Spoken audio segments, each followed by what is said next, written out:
Esta es una producción de Grupo Fórmula. Encuentra más contenido como este en radioformula.mx.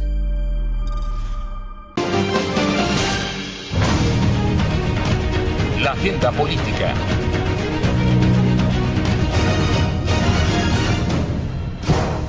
Mi querido Fernando, ¿cómo te va? 9:04, te saludo y te abrazo, buenos días. Jaime, muy buenos días, igualmente un enorme gusto saludarte a ti y a todos los amigos del auditorio, ¿cómo has estado? Pues todo muy bien, Fernando, a una semana de que venga esta consulta popular y bueno, pues ayer ya platicábamos de lo que está preparando el Instituto Nacional Electoral para que todos los que tengamos una credencial de elector vigente o bien 2019-2020 podamos acudir a las mesas receptoras y hacer partícipes de este ejercicio democrático.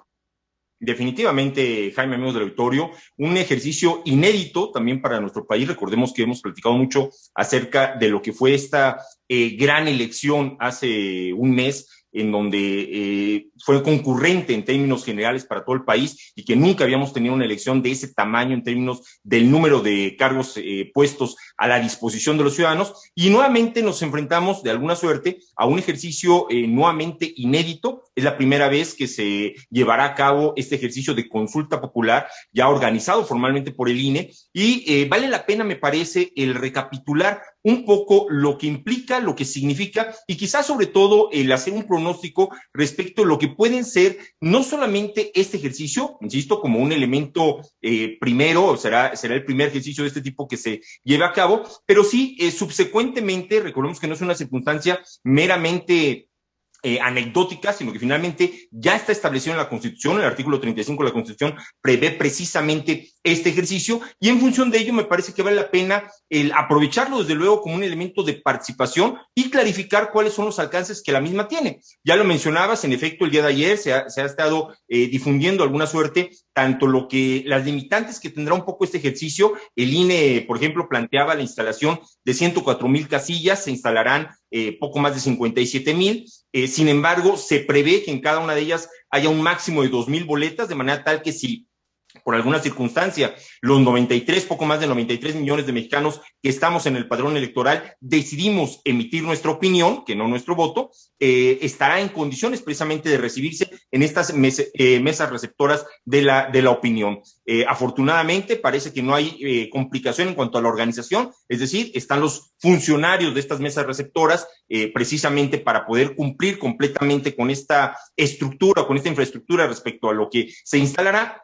Pero al mismo tiempo vale la pena quizá revisar un poco cuáles son los alcances que tiene la misma consulta y lo que implicará una vez que esta termine el próximo domingo. Primero, toda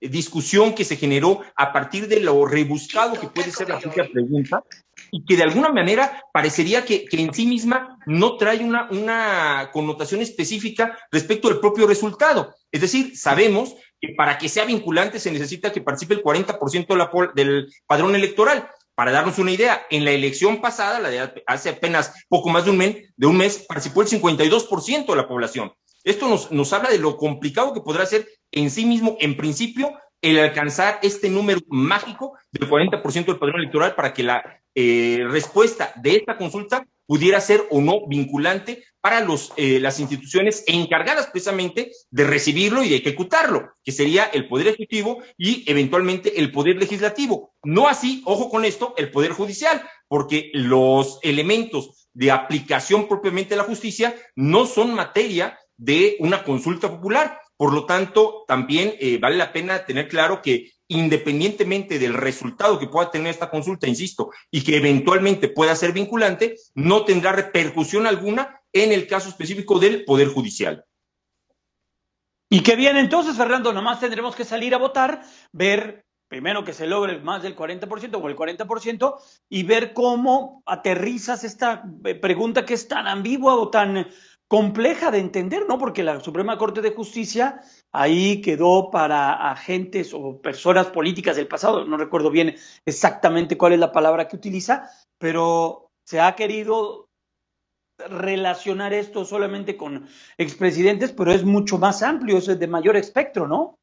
Desde luego, y de hecho en sí mismo el planteamiento de la pregunta como tal el revisar de alguna suerte las decisiones políticas del pasado, precisamente por esos actores, la realidad es que ciertamente abarca mucho más, ciertamente, que los propios expresidentes, podría uno irse tan ampliamente como se quisiera, pero insisto, quizá aquí lo relevante, en efecto, es, primero que nada, el estar claros que más allá de la participación que se tenga, es decir, si alcanza o no el 40%, lo relevante acá será el poner en marcha este mecanismo de participación ciudadana. Y en mucho hemos platicado, Jaime, la necesidad de que nosotros como ciudadanos vayamos teniendo un papel cada vez más protagónico en las propias decisiones políticas que se van tomando. Y si bien es cierto que en este primer ejercicio podría no parecer del todo útil el hecho de tener esta consulta como tal, que ciertamente, insisto, parecería a primera vista que más allá de que se lograra superar este 40% de participación del padrón, no tendrá mayor impacto o mayores consecuencias jurídicas, no tendrá mayores consecuencias legales, no tendrá mayores consecuencias penales, no tendrá mayores consecuencias desde la óptica que parece se le quiere enfocar,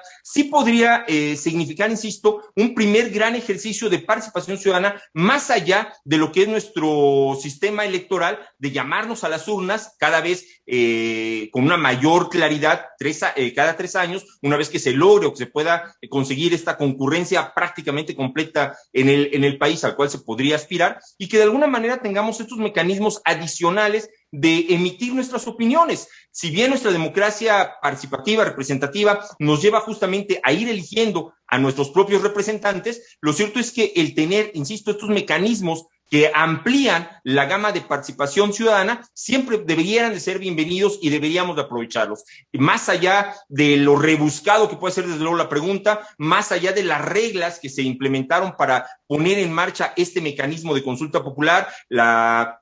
posibilidad de quien solicita precisamente esta consulta, la revisión que hace la Suprema Corte de la Justicia de la constitucionalidad de la propia pregunta y de la consulta, la validación que hace la Cámara de Diputados de la misma, la organización de parte del Instituto Nacional Electoral, todos estos elementos que conforman el que tengamos una consulta ciudadana popular suficientemente sólida desde el punto de vista institucional, pero al mismo tiempo que puede parecer demasiado burocrática en su planteamiento, debe de servirnos, insisto, para ir fortaleciendo estos mecanismos de participación. Y sobre todo, y acá quizá lo más importante, más allá del esquema